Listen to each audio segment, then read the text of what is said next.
Salut, c'est Max Hafniard et je fais le hot game.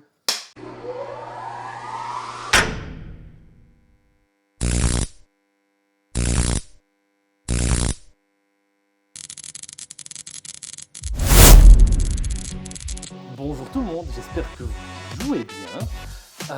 Bienvenue dans ce nouvel épisode de Hot Game. Je reçois aujourd'hui Max Hafniard. Bonjour Max. Salut Cédric. Max, nous deux on se connaît pas trop en fait. Non, Non, on se connaît pas. C'est vrai que dans les précédents épisodes, je recevais des gens avec qui j'avais déjà interagi auparavant, soit par des projets communs ou parce que j'avais soit bossé pour eux ou quelque chose comme ça. Mais ici, c'est toi qui m'as contacté. tout à fait. Voilà, Oui. parce que tu voulais parler de deux grands sujets qui n'ont pas encore été abordés dans l'émission, que je trouve quand même pas mal intéressant, c'est le jeu de rôle et le grandeur nature. Tout à fait. Parce que tu es très actif sur cette scène-là. Oui, tout à fait. Je suis membre de Bilarp et OA. Mais si, comme Max, vous êtes actif sur la scène ludique et que vous avez envie de vous prêter au jeu de la piquance et venir discuter de sujets qui vous tiennent vraiment à cœur, n'hésitez pas à me contacter et on programmera un petit rendez-vous dégustation. Avant de commencer, le petit laïus habituel. N'hésitez pas à liker, à partager la vidéo, à aller mettre 5 étoiles sur le podcast, pour l'instant sur Spotify.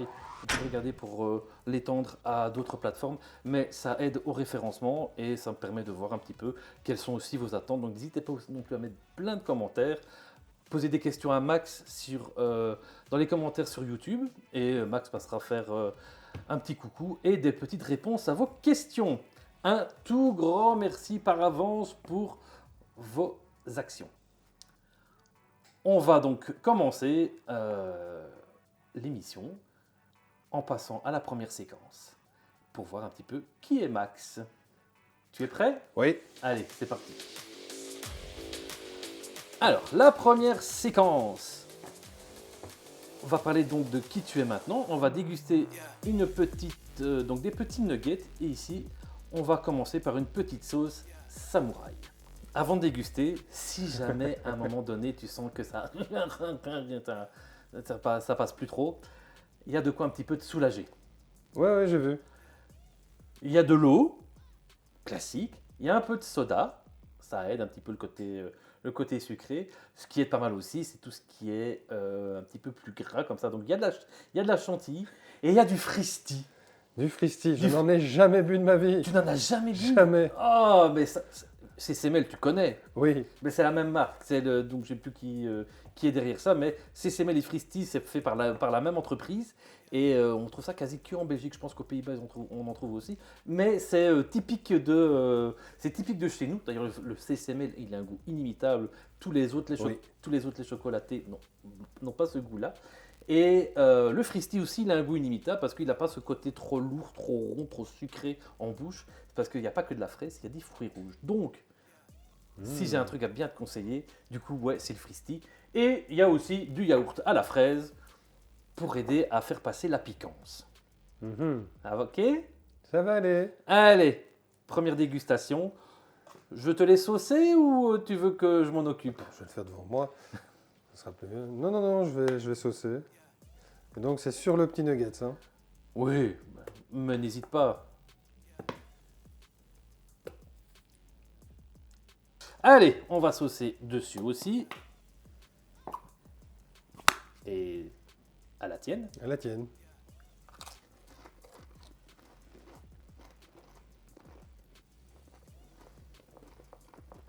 C'est une samouraï classique. Hein. Mhm.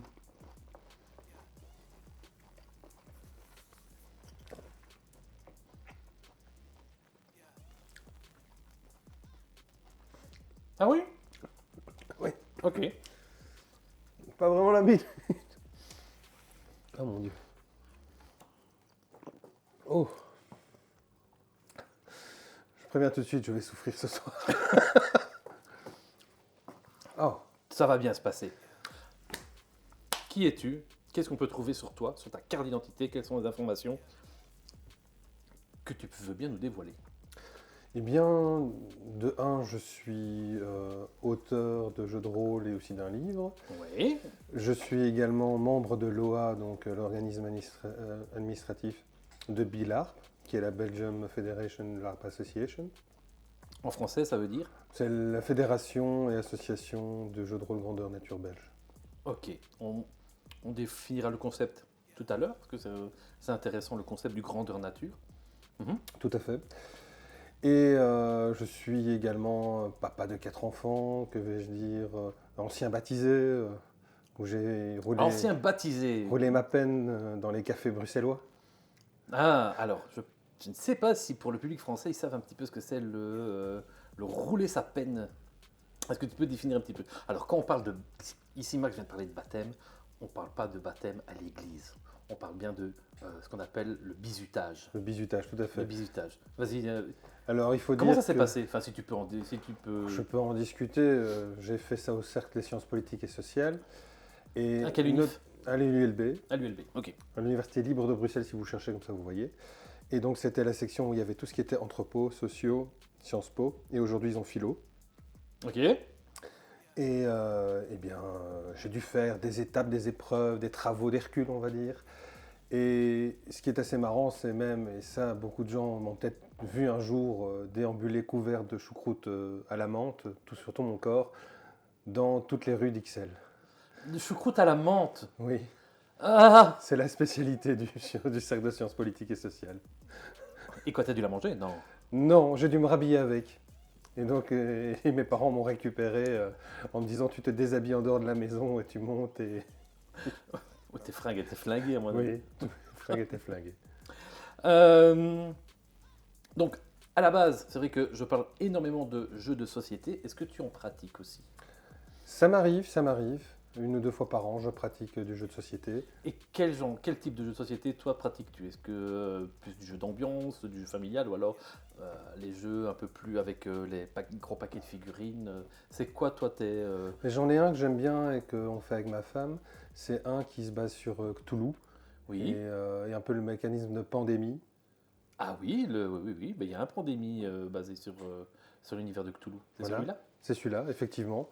Et celui-là, je l'adore beaucoup puisque ça monte en crescendo assez rapidement. Oui. Et il faut essayer de résoudre les différentes épreuves qu'il y a pour les personnages joueurs qu'on incarne. Mhm. Et j'adore vraiment cette ambiance. Sinon, j'aime bien aussi les vieux classiques, les Monopoly par exemple. Ah oui. Donc si tu joues au pandémie Cthulhu, t'aimes bien les jeux de type coopératif du coup? Ou alors... J'aime bien le jeu coopératif. Il y a aussi les Chevaliers de la Table Ronde, Oui. qui est très chouette, mais il y a le mauvais chevalier dedans. Oui, avec le côté traîtrise dedans. C'est très très bon aussi. Mais donc j'aime bien ce genre de jeu, puisque justement, ça permet d'avoir plus d'intimité autour de la table et de pouvoir collaborer les uns avec les autres. Et surtout, ça met une ambiance, parce qu'après, on en rigole encore. Est-ce que tu as une ludothèque chez toi? Oui, j'en ai une. T'en as une? Si tu devais garder qu'un seul jeu de ta ludothèque, ce serait lequel? Alors si je devais garder un seul jeu, la question est assez difficile. Oh, je pense que ça va être le Pandémie Cthulhu. Pandémie Oui, Cthulhu? oui, ça va être le seul que je garderai. Ok, donc Pandémie Cthulhu, jeu de rôle, on en revient, Oui, on en revient Lovecraft toujours, et autres. Lovecraft et autres, et ça a toujours été comme ça, ce côté plus jeu de rôle et histoire, enfin jeu narratif en un sens. Bien non, c'est assez récent en fait. Allez. C'est à l'université dans mon cercle de Lindaï que j'ai fait mes premiers jeux de rôle. Ah ben, on va en discuter peut-être juste après, mais avant l'université, il y a eu le Petit Max. Oui, il y a le Petit Max. Eh bien, on va discuter du Petit Max dans la prochaine séquence. Voilà. Alors, on passe à une ambiance verte et on va déguster donc un condiment vert qui est le wasabi. T'aimes bien tout ce qui est de nourriture japonaise? Sushi, J'aime maki? bien le wasabi. T'aimes bien le wasabi? Ah ben vas-y, montre-nous comment tu aimes le wasabi. Et c'est là justement que ça va mal se passer. Mais d'habitude, je l'aime bien sous version dure, tu vois, Oui. à croquer sur la dent. Ah Ça, c'est oui? pas mal. Quoi, la racine carrément? Non, tu as des petits biscuits au wasabi que tu peux mettre sous la dent et croquer. Ah, ça j'ai jamais mangé ça. J'ai déjà mangé des cacahuètes enrobées wasabi, ou alors le wasabi comme ça en pâte, comme ce tube-là, ou alors le wasabi que parfois on te sert qui est un peu plus ressemble un peu plus à de la pâte à modeler. Oui. Et parfois, c'est même pas du vrai wasabi en Europe, c'est parfois aussi j'ai oublié le nom. en Du français. réfort? Du réfort, oui. Horseradish en anglais, ouais. Bon, allez, Allez, à la tienne. à la tienne.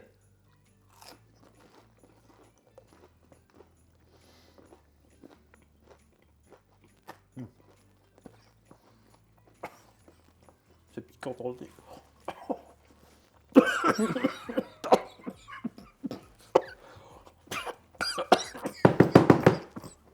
Wow.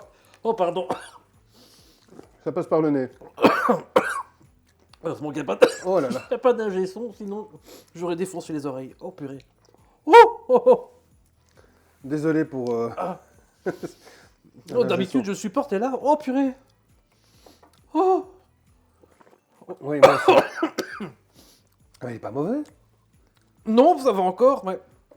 Oh, waouh. Tu veux un peu de fristy? Après, quand on prend, j'en prendrai. T'as la petite larme aussi, c'est très bien. C'est très bien. C'est très très bien. Et donc, notre petit Max, qu'on va retrouver ici. C'est une photo avec ton papa? C'est une photo avec mon père, tout à fait. Tu as quel âge là sur la photo? Alors là, je dois avoir, à mon avis, dans les 1 an. Je veux dire, ou un peu moins. Allez. Tu es déjà grand pour un an, dis donc. Moi, j'étais grand, j'ai toujours été grand. Tu mesures combien là? Là, je mesure 1,87 m. Ah ouais, quand même. Mhm. Tu es né quand? Je suis né le 2 décembre 1981 à l'hôpital Erasme, Ok, à Bruxelles. à Bruxelles. Tu as toujours habité Bruxelles? À Anderlecht, avec les vrais pour ceux qui aiment le foot. Et donc, oui, tu as toujours habité Bruxelles ou... Non, j'ai Non. vécu 20 ans en Flandre. Ah, je spreekt Nederlands. Ik spreek ook Nederlands en ik ben een tweetalig. J'ai dit que je parlais le néerlandais. Et que tu étais bilingue. Mais Ça, j'ai j'étais compris. bilingue. Ça, j'ai compris quand même. Tu as des frères et sœurs? J'ai 2 sœurs. Une demi-sœur de mon papa Oui. et une vraie sœur, on va dire, qui est plus jeune que moi. D'accord. Elle joue avec toi? Non, alors c'est assez marrant, mais mes sœurs ne jouent pas. Ah, bah, non, Non. elles n'ont jamais joué? Elles ne se sont jamais intéressées? Ou... Ça n'était pas dans la thématique de la famille. Non? T'étais pas dans une famille de joueurs? Ça jouait pas à la maison à l'époque? À part le Monopoly, mais on avait aussi celui-là avec Hôtel. Oui, Tout Hôtel, vieux, ça, Hôtel. qui vient de ressortir pour ses 50 ans. Ah bah c'est bien. Ah, ça me donne envie, ça. Ouais, nouvelle édition de cette année pour les 50 ans. À son avis, Saint-Nicolas va passer par là ou le Père Noël. Et ben voilà. Et, ouais, et donc tu disais Monopoly, Hôtel. Mais pas grand-chose, parce que essentiellement, mes 2 sœurs n'étaient pas très joueuses. Et encore aujourd'hui, elles font des métiers où elles sont plus passionnées par leur métier Ok. que par le jeu. D'accord. Est-ce qu'à l'époque, le jeu était considéré comme quelque chose d'improductif, enfin, pas, je ne vais pas dire réducteur, mais d'enfantin? Donc c'était vraiment une activité pour les plus petits, mais pas une activité d'adulte. Est-ce que quand tu étais petit, c'était vu comme ça? Je sais que c'était comme ça un petit peu dans les mentalités à l'époque, mais il y avait quand même des familles qui étaient beaucoup plus axées sur le jeu. Bah, a contrario, effectivement, le jeu n'était pas une thématique qui était considérée comme adulte par mes parents. D'ailleurs, j'ai offert récemment une boîte de jeux à mon père qui m'a regardé en me disant « Qu'est-ce que tu veux que je foute avec ça ?» Mais bon, voilà. Mais mes parents étaient plus mélomanes, en fait. On écoutait du George Michael, du Queen, du Simon Garfunkel, encore Michael Jackson, ABBA, et toutes les chansons françaises. Très très très pop, variété et pop.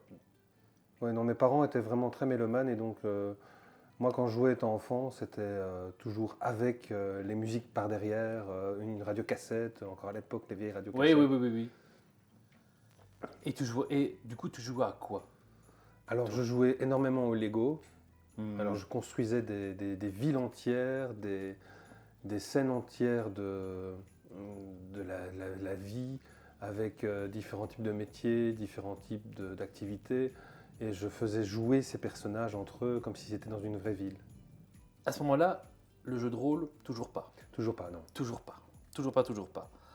Ça arrive, donc tu me dis que ça arrivait un peu plus tard, quand tu as commencé tes études. Et, et quand tu étais ado, donc on va quitter un petit peu l'enfant, on reviendra 30 secondes après dessus, mais dans l'adolescence, le jeu, c'était quoi à ce moment-là? Le jeu, à ce moment-là, c'était essentiellement... Je jouais avec ma sœur, quand elle était plus petite. Je lui construisais ses Lego. Je jouais avec elle, avec les poupées Barbie. Ok, Donc j'entretenais finalement le jeu, mais avec ma sœur. si on t'écoute un petit peu, si on analyse un petit peu, c'était toujours du narratif derrière. Oui, Il y a énormément de narratif, qui est, je veux dire, la base principale du jeu de rôle. tout à fait. C'est le, Oui. c'est le, C'est le narratif C'est commun. le narratif. On va voir un petit peu comment tu as évolué comme ça vers le jeu de rôle. Mais avant de passer à ça, si tu avais un petit message, imagine que tu pouvais rentrer dans l'écran et aller souffler un petit message au petit Max qui est là. Qu'est-ce que tu lui dirais? Ah bah, je lui dirais qu'il aurait dû me faire connaître bien plus tôt les jeux de rôle. Vraiment bien plus tôt, parce que c'est devenu maintenant une véritable passion. Eh bien, on va parler de cette passion dans la prochaine séquence. Mais avant ça, Oh, mon Dieu. dégustation. Le tabasco. Le tabasco. Je vais quand même en mettre pas trop. Voilà. J'en ai encore dans le fond. Oui, vas-y, racle.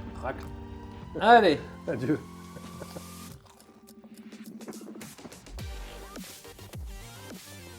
J'aime bien le goût de celui-là. Ouais, le tabasco, faut pas hésiter. Oui, ça va. Ah oui? Ouais, quand même. C'est plus le wasabi. Le wasabi tout à l'heure, moi, qui m'a accueilli. J'adore le wasabi, mais effectivement, c'est... Ah, ça passe pas. Non, c'est un morceau de panure. Quoi, c'est dans la gorge. Voilà. Comme beaucoup d'enfants, tu as fait donc tes 6 années de primaire. Oui. Et puis tu as fait l'école secondaire. Tu étais en quelle option ou quelle section? Alors, j'ai fait du traditionnel en secondaire. Ce que j'entends par là, c'est que j'ai fait des latines. Oui. Puis, j'ai fait latin-grec une année. Pour finir mes 2 dernières années par latin-sciences. Et de là, tu as tout de suite eu envie d'aller faire l'UNIF? Alors oui, j'ai voulu tout de suite aller faire l'UNIF et j'ai fait une erreur. J'ai écouté ce que mon père voulait que je fasse. Il voulait que tu fasses quoi, ton papa? Il voulait que je fasse agronomie, Ok. Et toi, tu voulais faire Sciences Po. Sciences Po. Donc, tu as quand même fait une année d'agronomie? J'ai fait une année d'agronomie, effectivement. Je me suis cassé la gueule, mais c'était horrible. J'ai fait 40% sur toute mon année. J'avais jamais vu ça.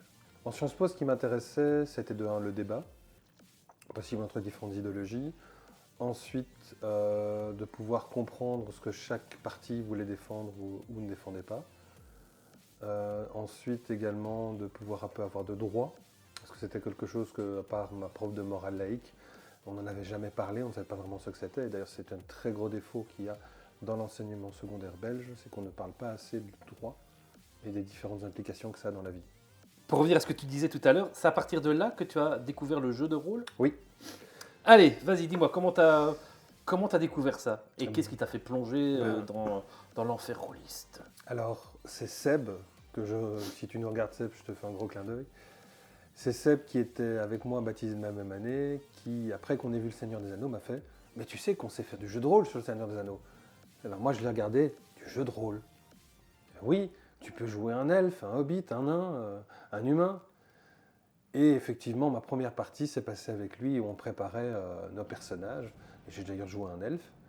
En 2002, je découvre le jeu de rôle. En 2004, je découvre le jeu de rôle grandeur nature. Ouais. Et depuis, c'est resté une passion. Et qu'est-ce qui t'a attiré vers le jeu de rôle? Qu'est-ce qui a fait que tu t'es dit, mais c'est génial comme activité? Ah mais c'est génial, c'est extraordinaire. Ouais, mais qu'est-ce qui t'a vraiment happé par ça? La créativité, l'inventivité, tout ce qui était vraiment de comment créer un univers, comment le mettre en place, le lore, les règles, tout ça m'a toujours semblé quelque chose qui me manquait vraiment pour m'amuser. Et comment en fait tu as évolué à partir de ta première partie du JRTM jusqu'à la création carrément d'un univers que tu as Oui, j'en ai deux. baroque.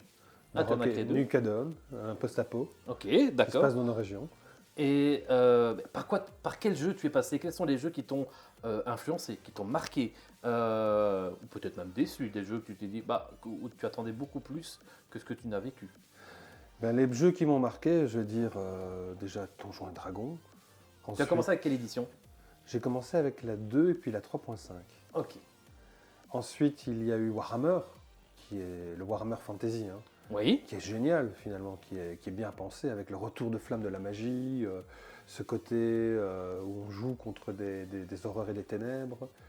Et en même temps, la logique de l'Empire est quand même totalement totalitariste. Mhm. Donc il y avait tous ces mécanismes, tout ce jeu, le fait d'incarner les personnages qui m'a beaucoup plu. Et ensuite, j'ai continué sur d'autres jeux qui étaient un peu plus dans le style cyberpunk ou futuriste. Je suis repassé ensuite dans le Warhammer et là j'ai essayé, avec les règles de Warhammer, d'inventer mon univers et j'ai commencé à maîtriser mes parties. Et ensuite j'ai continué jusqu'à récemment où j'ai décidé de créer mes jeux. Nucadon qui est très cliché et très dans le genre post-apocalyptique qui se passe dans nos régions au XXIe siècle. D'accord. Et donc c'est Donc ici en Europe centrale. en Europe centrale, en Belgique, en France, aux Pays-Bas, à Leech. À Leech. Il y a un des scénarios qui s'appelle Leech et l'autre s'appelle Bruxelles. Voilà, donc c'était le petit clin d'œil. Et j'ai fait les Hauts-de-France, où là, c'est assez marrant, ce sont des petites cités qui se battent, dans lesquelles les joueurs peuvent immigrer et se balader. Et puis il y a le Dernier Monde. Et Baroque, Et donc, quel dernier monde, Baroque. ça c'est celui-là que je consacre maintenant le plus de temps, c'est un steampunk fantastique qui se passe dans un monde, dans un donut. Oui. Donc on joue sur un donut. Et là, je me suis permis de construire des espèces et des nations qui ont des cultures différentes les unes des autres. Et parfois qui s'inspirent un peu, parce que via Portail, les étrangers sont arrivés. Donc s'inspire un peu de l'Europe, de l'Asie, du Pacifique ou de l'Afrique. Et donc j'ai vraiment essayé de faire un monde qui avait une certaine cohérence. Et avec chaque fois des interactions possibles, on peut soit aller chasser des monstres, soit carrément faire de la politique, ou encore faire des vieilles catacombes dans lesquelles on va porter des monstres. Et j'ai vraiment aussi voulu que tout le monde puisse y jouer, donc il y a vraiment une grande liberté de jeu et de création de personnages. Et donc, de ce monde-là, tu en as fait un. Il y a un GN qui est basé sur ce Il monde-là. va y avoir un GN qui Oui. va être basé sur ce monde-là. Il existe déjà ou pas encore? Il aura lieu l'année prochaine, du 15 au 17 août 2025. Ok. Il y a déjà un site web, steampunkbaroque.fr, si je ne dis pas de bêtises. Mhm. Je vous mettrai tous les liens dans le descriptif de la vidéo et du podcast. Ainsi, si vous voulez aller retrouver toutes les infos concernant Baroque, vous aurez tout apporté. Et il y a différents groupes, différentes publications qu'on a faites, et donc les gens peuvent se renseigner et découvrir. Et maintenant, en fait, quand je fais jouer le jeu de rôle sur papier, beaucoup de gens me disent qu'ils veulent essayer le jeu de rôle GN. Et de cet univers-là, t'en as fait aussi un livre. Oui. Que tu pourras trouver derrière toi. Ah, Tadam! Tu il est peux là. le prendre. Je peux le prendre. Oui, tu peux le prendre, montre-le. Voilà. Voilà, donc c'est un livre que tu as écrit, L'épopée de Glorim Fifth, Oui. honneur et tradition, où là, on va suivre les péripéties d'un nain Oui. qui est un petit peu dans un clan renégat, pas forcément renégat, mais un clan qui a été relégué sous terre, si j'ai bien, Il a été si j'ai bien- relégué sous terre, au fait. j'ai bien et compris il a le pitch. Son grand-père a été banni. Oui, ça, Il ne sait pas pourquoi dans ce premier livre. donc Il l'apprend petit à petit dans le deuxième et le troisième. Et le deuxième, je l'ai déjà fini, mais le troisième, je ne l'ai pas encore commencé. Et ce qui est assez intéressant, c'est que dans ce cheminement, en fait, il réapprend un peu à regravir les échelons des classes naines, classes sociales naines. Et c'est en réussissant une mission pour la couronne qu'il va finalement retrouver son droit à avoir un nom de clan. D'accord. En fait, j'ai voulu faire de ces nains des nains qui sont celtiques. Il y a certaines expressions qui sont dedans qui sont purement celtiques. Oui. Donc ça m'a permis justement de mettre en avant. Parce que les nains anciens chez eux sont des nains qui parlent le vieux germain. Et eux, par exemple, parlent le gaélique. Donc il y a une coupure entre les deux cultures. Et ces nains essayent aussi de retourner un peu à leurs racines. Et ça, c'est dans le pitch du deuxième, où on voit pourquoi ils ne vont pas finalement y retourner, parce qu'il y a toutes des choses avec lesquelles ils ne pourraient pas vivre. Rapidement, on sent les origines, enfin on sent l'influence Tolkien Oui, oui. dedans. Et en lisant le pitch au début, je me dis tiens, il y a un petit truc voilà, qui m'a fait penser à l'univers des Royaumes oubliés de Donjons et Dragons. Est-ce qu'il y a des inspirations qui viennent de ça aussi ou pas?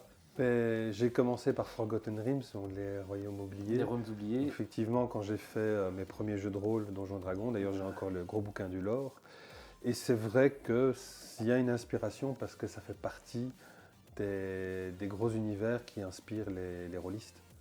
Bien Et sûr. donc, j'ai voulu créer mon univers en m'inspirant de ce que j'ai lu, Mhm. en faisant les choses de manière un peu, je vais dire, différente. Mais effectivement, il y a de l'inspiration dedans, comme il y a du Tolkien, comme il y a parfois un tout petit peu détail d'horreur dedans aussi. Et l'horreur, c'est essentiellement quelque chose que j'aime bien aussi. Et donc, tu verras, ils combattent une ou deux créatures qui sont un peu maléfiques. Et donc, oui. Alors bon, c'est vrai que bon, ici on parle de Tolkien, on parle de Donjons et Dragons, etc. Donc on parle de jeux de rôle, mais un truc qu'on n'a pas encore défini, parce que la chaîne en général parle de jeux de société, mais c'est quoi le jeu de rôle? C'est vrai qu'on on est en train de parler de ça parce que nous sommes entre connaisseurs de jeux de rôle, on sait ce que c'est. Je viens aussi du jeu de rôle avant d'être ludiste, donc je viens de l'univers du jeu de rôle, donc moi ça me parle, mais de ouf. Mais il y a plein de personnes qui vont certainement regarder ou écouter qui ne savent pas c'est quoi exactement le jeu de rôle. Quelle est toi ta définition du jeu de rôle? C'est une activité ludique qui se passe dans des systèmes soit narrativistes, soit simulationnistes, ou même parfois des deux, qui permet aux gens finalement de vivre une aventure et d'incarner des personnages.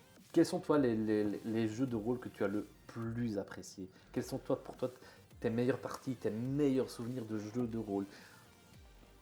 Ça reste le Donjon 3.5. Donjon et Pourquoi? Dragon.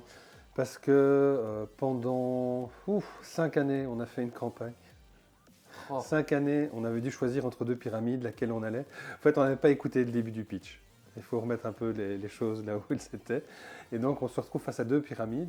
Le MJ nous regarde, il dit laquelle des deux pyramides vous devez aller? Il y en a un qui fait à gauche. Et alors, on a tous suivi. Ah ouais, à gauche. et c'était pas la bonne, Et au évidemment. bout de 5 années de campagne, on s'est rendu compte à la fin que c'était pas la bonne. À aucun moment, le maître du jeu ne nous a dit Les gars, les gars, c'est pas la bonne.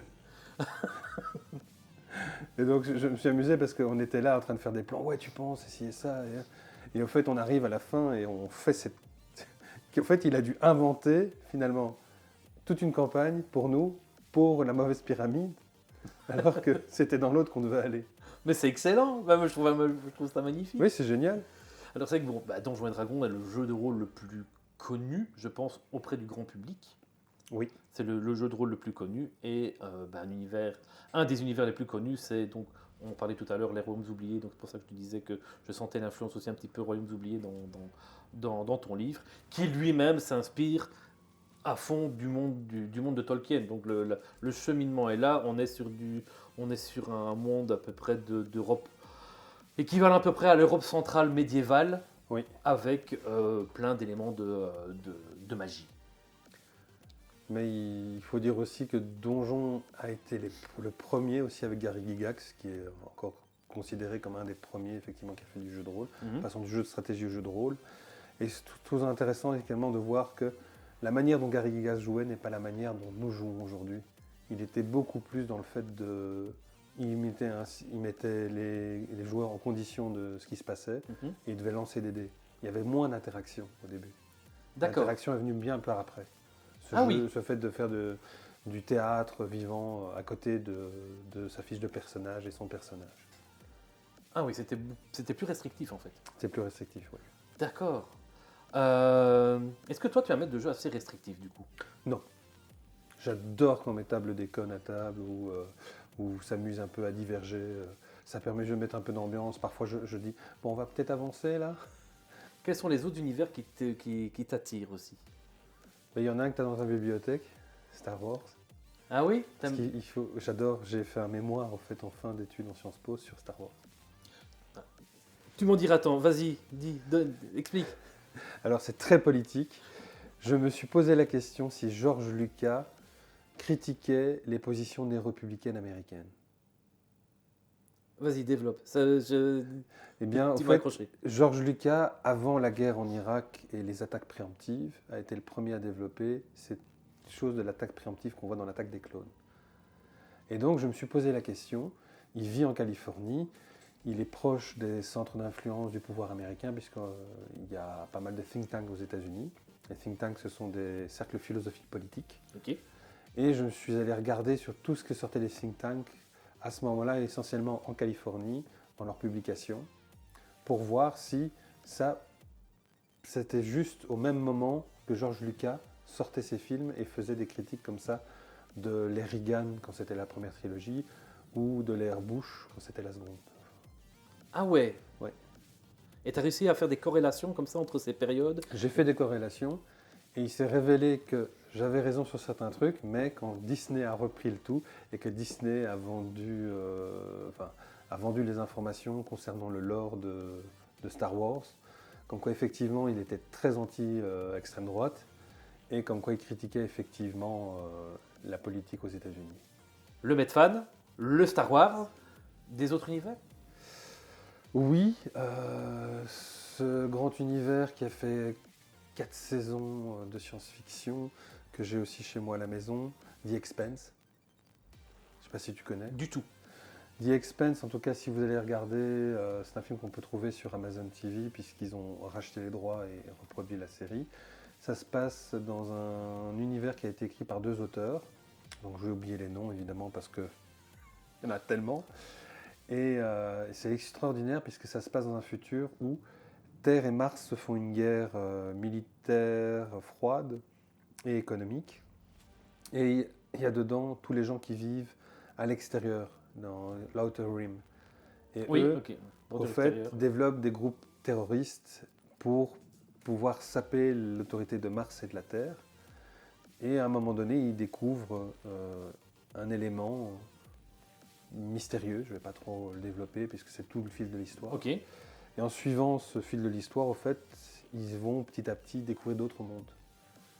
Et donc ça va encore changer la politique de la Terre, puisque les gens voudront aller découvrir d'autres mondes en masse. Ah, donc The Expanse. Ouais. Pour le côté développement et Et il y a un jeu de rôle qui existe, les règles ne sont pas très bonnes, par contre c'est dommage.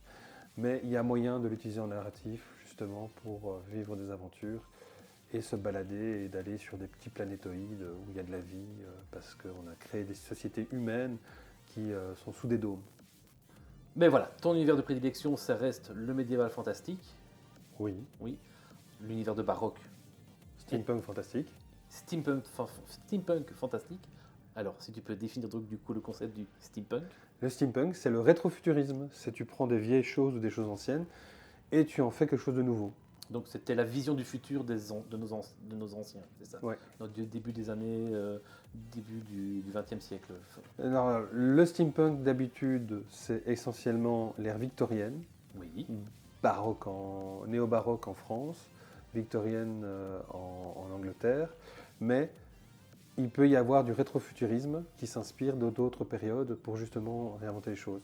Par exemple, je prends pour tout ce qui est technologique, comme c'est aussi l'âge d'or de la vapeur, donc du charbon. Par exemple, chez moi, ce sont les Africains qui ont inventé le train, tandis que les avions volants, ce sont plutôt les gens qui vivent dans une région qui s'appelle le Dominion. Pas les avions volants, les bateaux volants. Les bateaux volants. Les bateaux volants.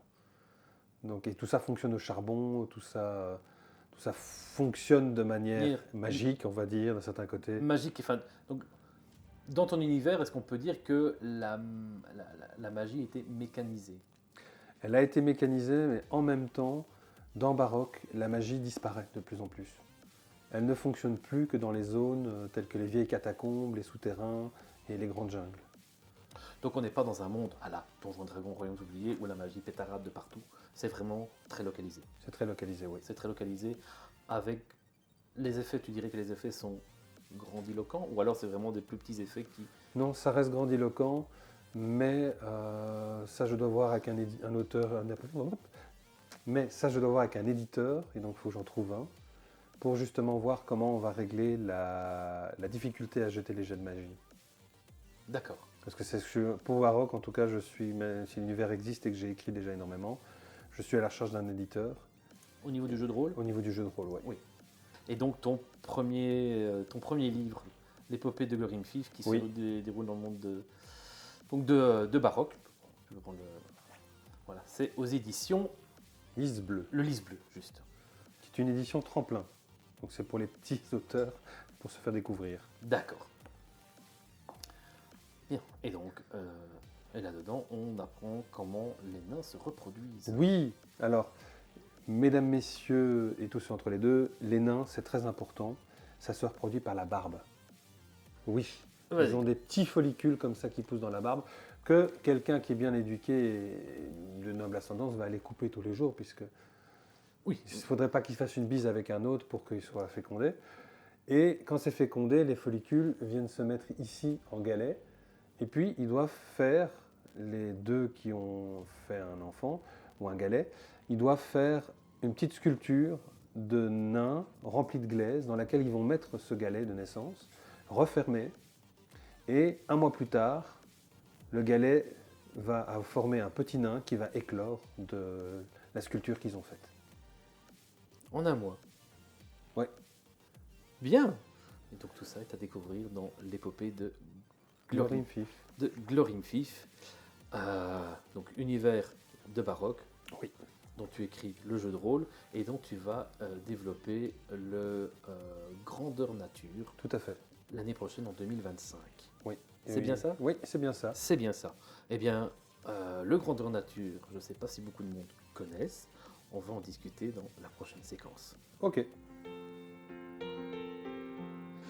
Donc voilà la quatrième partie. Donc nous sommes à la quatrième partie et là, ben, on va saucer un petit peu nos nuggets avec l'or du diable.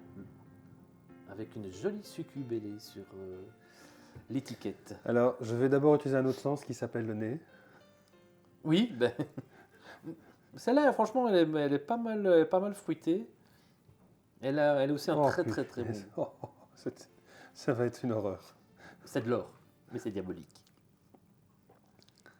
Ah oui, elle est très liquide. Tu prends, tu laisses couler et après tu fais hop, une belle ligne sur ton nugget. Regarde. Et c'est pas beau ça? Oui. J'aime bien un peu moins quand même. Allez, Allez, à ta santé. à la vôtre.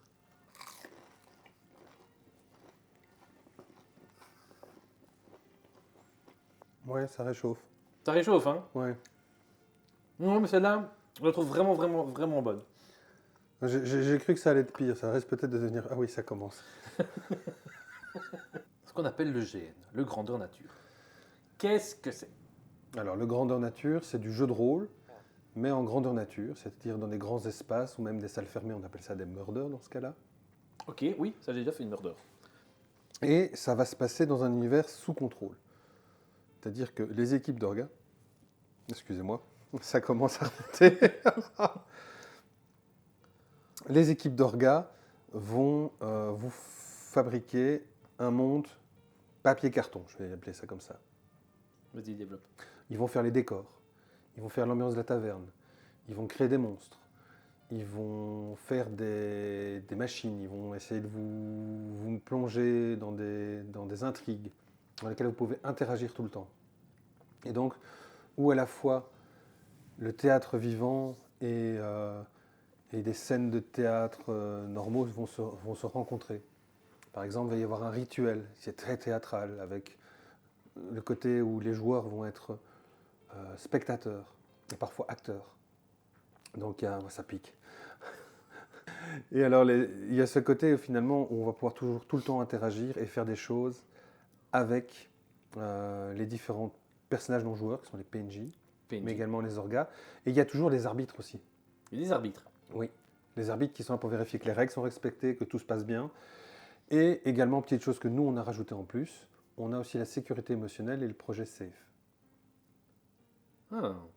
La sécurité émotionnelle, c'est-à-dire qu'on a une psychologue qui est là pour vérifier que tout va bien. Si quelqu'un a un bleed-in, donc, c'est-à-dire qu'il va surréagir sur son personnage, ou un bleed-out, il va dire que sa personnalité qui va ressortir, il va plus savoir jouer son personnage.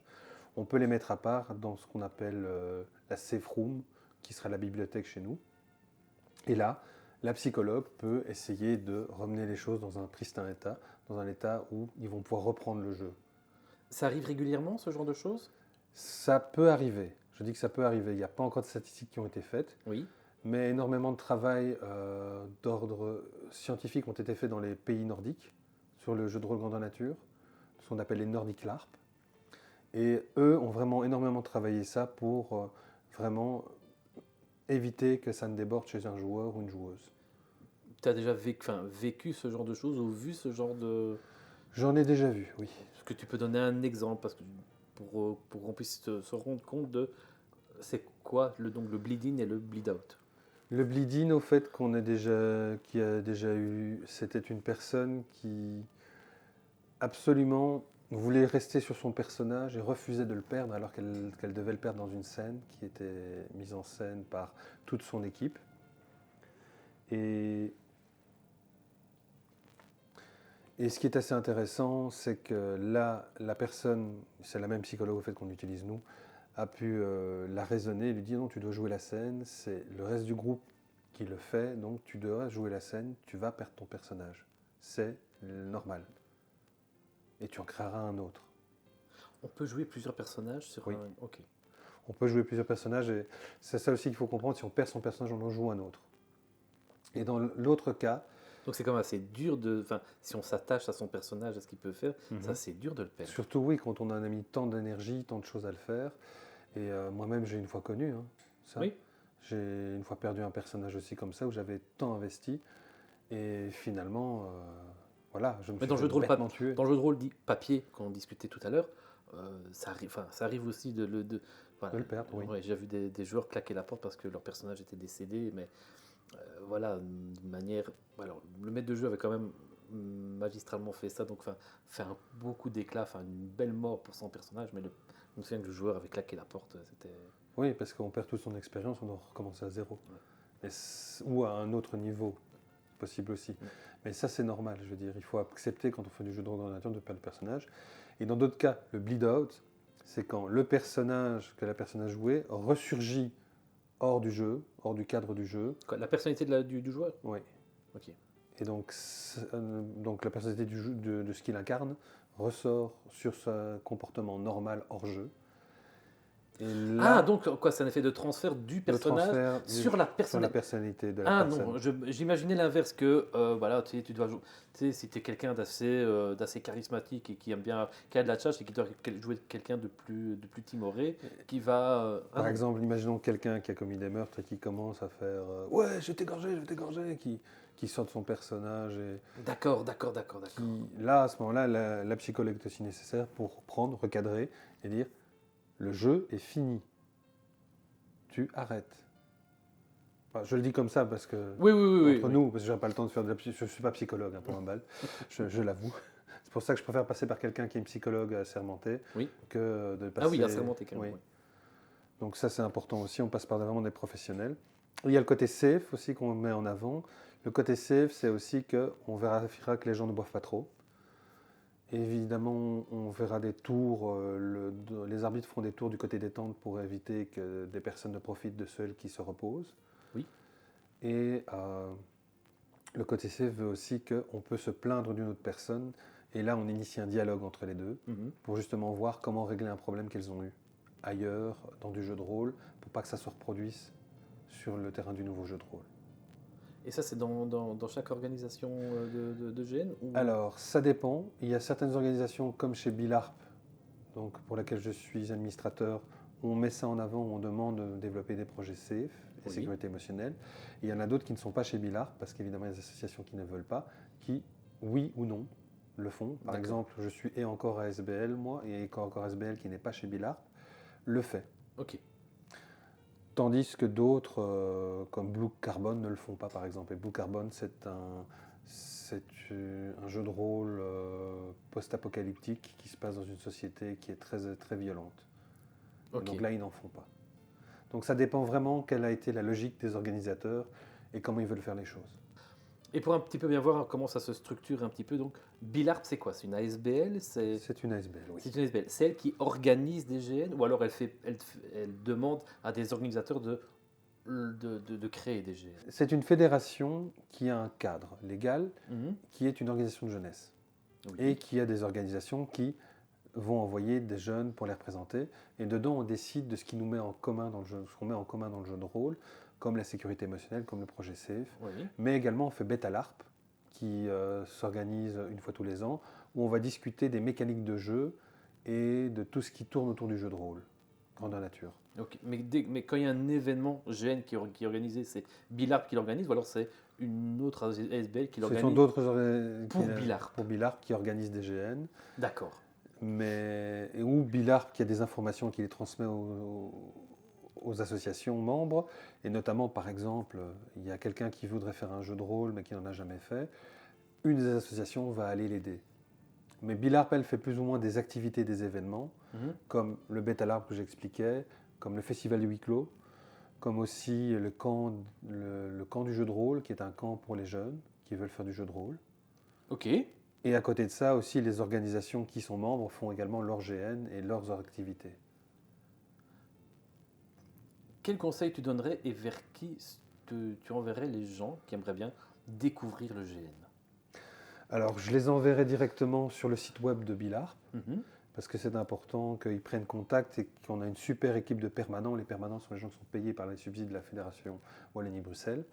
Et ces permanents vont pouvoir les renseigner et les orienter en disant, ben voilà, tu peux aller regarder dans le calendrier GN, là il y a des activités auxquelles tu peux aller, comme des ateliers, comme des jeux de grandeur nature, ou comme des murders. Mais voilà, n'importe qui ne va pas rentrer dans n'importe quel GN. Je suppose qu'il y a des GN plus pour les débutants ou pour Oui. les... Normalement, c'est expliqué dans le descriptif à chaque fois qu'on va sur le calendrier GN. Mhm. Il y a un descriptif, donc on peut même cliquer et donc le descriptif s'ouvre, ou alors juste mettre sa souris dessus et on a les explications. D'accord. Et toi, tu fais...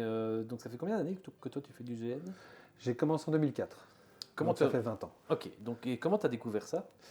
Alors, c'est mes potes de Sciences Po, de nouveau dans le Encore? cercle de baptême, qui m'ont dit « Ouais, enfin un truc qui s'appelle Avatar, c'est génial !» J'ai déjà entendu parler d'Avatar. Oui, Pas le film, hein, je parle de l'événement de de oui, l'événement jeu de rôle. Avatar, et j'ai entendu aussi parler de Ragnarok. tout à fait. Donc, Alors, Avatar, c'est autre vie, autre temps, autre réalité. C'est l'acronyme. Ok, c'est l'acronyme. Tandis que Ragnarok, ça c'est autre chose, c'est Ragnarok ASBL qui organise ça. Et donc eux, ils sont partis sur un monde qui est très intéressant, qui est très riche, qui a vécu maintenant son 3e cycle et qui le commence avec un moment donné où ils ont lutté contre l'Empire d'Or qui étaient les méchants. L'Empire d'Or a gagné, donc ils ont vécu la dictature de l'Empire d'Or. Et maintenant ils ont bouté hors de chez eux l'Empire d'Or et maintenant ils vivent la renaissance de la liberté, ils retrouvent leur dieu, ils retrouvent leur rituel et leur liberté. D'accord. Et Avatar, c'est quoi Et Avatar, le concept, c'était qu'on pouvait jouer dans différentes factions un rêve. Et dans ce rêve, on avait un fil de rêve. Si on le perdait, le personnage se réveillait et jouait un monstre. Et il pouvait récupérer, après avoir joué un monstre, son fil de rêve. Comment ça se déroule? Ce sont des gars qui sont déguisés avec des armes et machin. Alors, on n'est pas déguisé, on est costumé. Costumés. Ah! C'est très... Oui. On va pas dans une soirée déguisement, même si parfois il y en a qui n'ont pas beaucoup de moyens et qui font des costumes avec ce qu'ils peuvent. Mhm. Mais on va se costumer pour ressembler à un personnage, à Conan le barbare, à un orc, à un elfe, à un nain, que dis-je, à un humain aussi parfois. Et ça se déroule quoi ça se déroule où en général ce genre Alors, Avatar et Ragnarok se sont déroulés essentiellement en Wallonie, parce qu'il fallait des grands champs et des grands. C'est toujours au même endroit ou alors c'est à des endroits différents à chaque fois? Ça voyage parfois. À part Ragnarok, qui est toujours maintenant du côté de la frontière avec l'Allemagne et le Luxembourg. J'ai oublié le nom de l'endroit. Et là, au fait, chaque année, ils y vont et ils font des choses pour reconstruire de manière différente la ville, puisqu'il y a des artisans qui sont là. Il y a également un 3e GN qui est intéressant, qui est 5e âge. Je les ai vus sur ma chaîne Twitch. Ils sont très motivés, ils font beaucoup de choses. Et au fait, eux sont dans le 5e âge de Tolkien. Et donc, tu as une chaîne Twitch en fait? Oui, j'ai une chaîne Twitch sur Vas-y. laquelle j'interroge parfois les gens Mhm. et où je parle aussi de mes jeux de rôle. Ça Bien. me permet justement, avec mes 124 abonnés, Bah, toute petite chaîne, de discuter, de faire découvrir ce qu'on fait. Et c'est chouette et ça permet d'avoir des vidéos qui restent et qui permettent d'expliquer différentes thématiques. Notamment, on a parlé de la sécurité émotionnelle et du projet SAFE dernièrement, mais aussi de Baroque, GN et de toutes les différentes espèces qui existent. Ok. Je mettrai le lien aussi de ta chaîne Twitch donc, du coup dans la description. Tu es présent sur quels réseaux sociaux en général? Je suis présent sur Facebook, sur Instagram, sur Reddit, qui est difficile. Oui, c'est plus un forum de questions-réponses. Hein, C'est plus un forum de questions-réponses et il y a pas mal de gens qui, dès qu'il y a quelque chose qui ne va pas, c'est le problème des réseaux sociaux, ils doivent noter tout ce qui ne va pas. Et également sur TikTok. Sur TikTok. Eh bien, tous les liens de Max sont juste en dessous dans la barre de description. Merci. Je t'en prie. Est-ce que tu parles aussi de tes autres projets sur Twitch? Mes autres projets. Roll-Event. Le Roll-Event, oui. Sur Twitch, je n'en parle pas trop, mais je n'en parle beaucoup plus sur le Facebook notamment, Ok. où j'ai le groupe Roll-Event Belgique que je gère. Ok. Eh bien, avant de discuter de ça, on va déguster pour rentrer dans la dernière séquence. La dernière séquence va être consacrée donc à Roll-Event, qui est un sujet qui te tient à cœur. Oui, tout à fait. Et donc ici, on va avoir une petite sauce orangée. T'aimes bien les agrumes? Tiens. La 5e partie. La 5e partie. Oh, Mais non. C'est juste des agrumes. T'aimes bien les agrumes? tu diras à ma femme que je l'aimais. Oh C'est oui. ça qu'il fallait faire? Peut-être pas autant. J'ai mis trop? C'est pas grave, c'est très très bon. Comme à chaque fois, je suis l'invité dans son dosage, dans ses consommations. En plus, je sais ce qu'elle fait celle-là. Rendez-vous en enfer.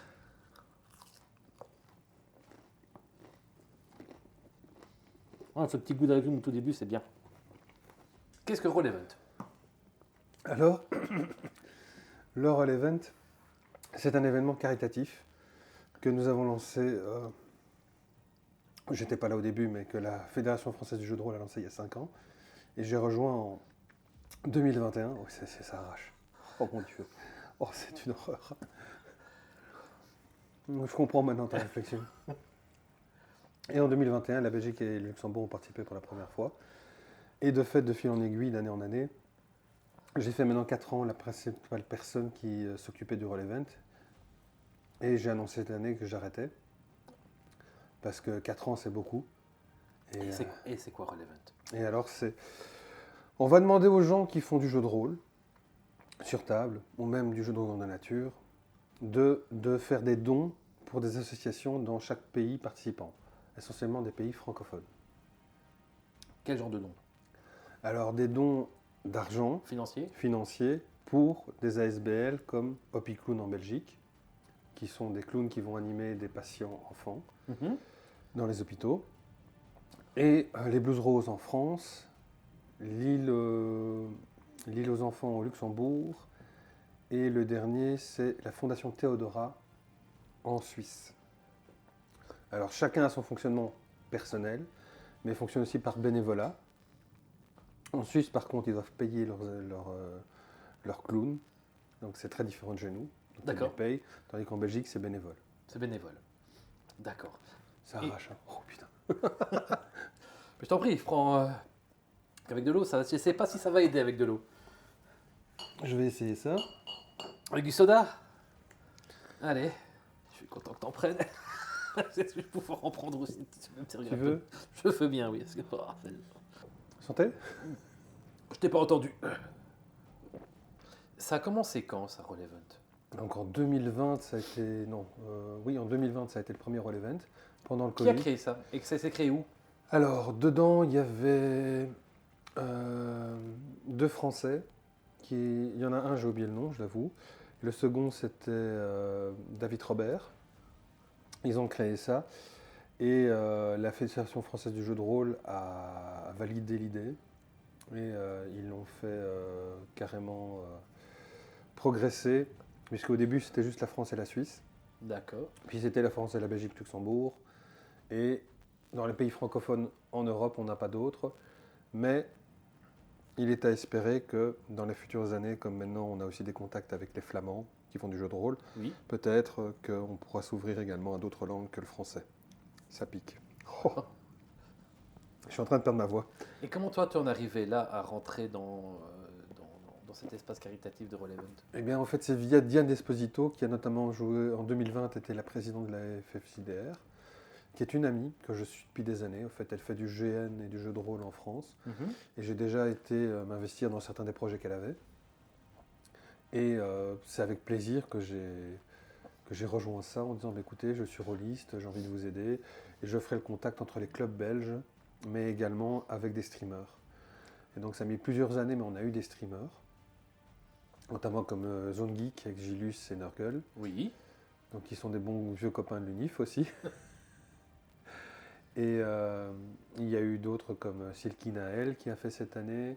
Et également Tales of Brussels qui s'associe à Tibul, mais aussi à d'autres streameuses. Cette année, c'était Haru et Naipik qui étaient là. Et l'année d'avant, c'était encore d'autres personnes qui étaient venues pour les streams. Donc on essaye finalement, via Streamlab notamment, Charity, d'attirer des versements de la part des différentes personnes. Et c'est une campagne qui se déroule pendant un moment. Oui, vas-y. C'était le week-end passé. Oui. Donc c'était du 15 au 17 novembre. Et donc et en même temps, il y avait le festival du jeu à Yaoundé, puisqu'on est en contact avec le Sénégal. Ah oui. Non, pas le Sénégal, le Cameroun. Oh là là, que je raconte. Le Cameroun. Et là, Yaoundé, c'est le premier festival du jeu qui a été fait. Et on a pu discuter avec Gérard, qui est l'organisateur, de pourquoi est-ce que l'Afrique a mis autant d'années à accepter de faire du jeu.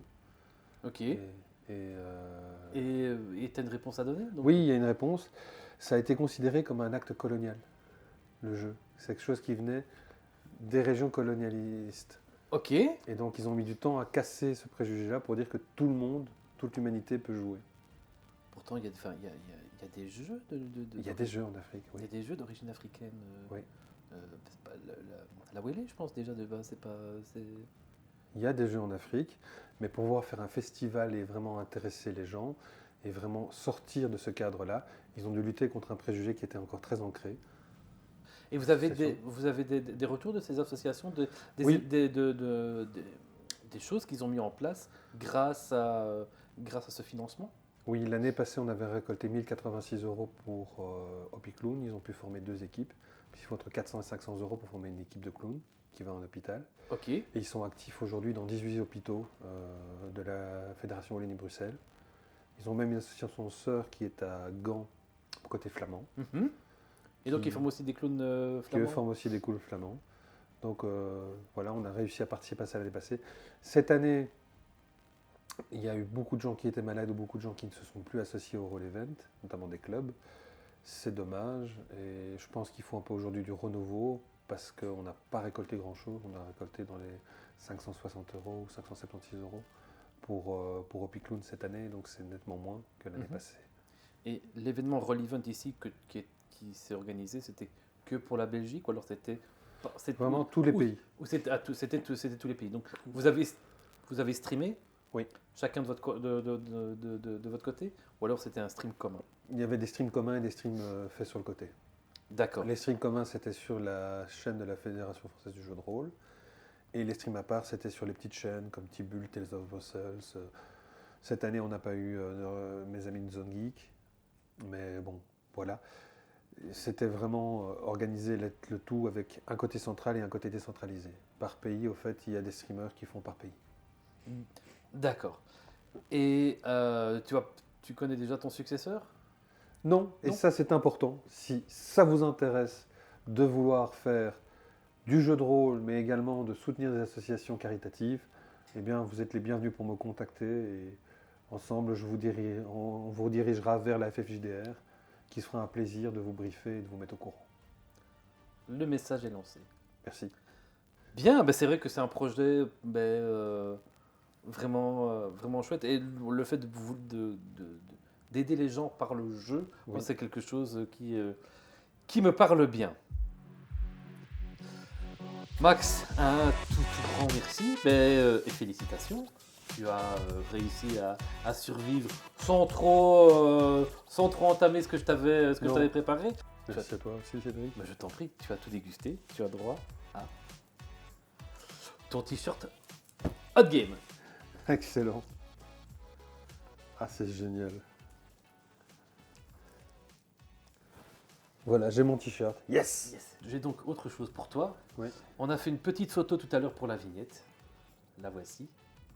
Excellent. Et je vais te demander d'en faire une petite, dédicace dessus. Ah, voilà. Bon, avec celui-ci. Voilà, si tu veux bien la signer.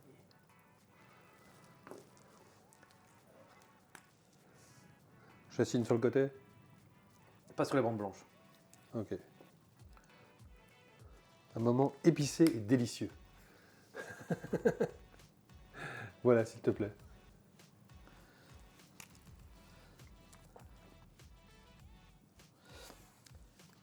Merci pour ce drôle de moment. Merci, super.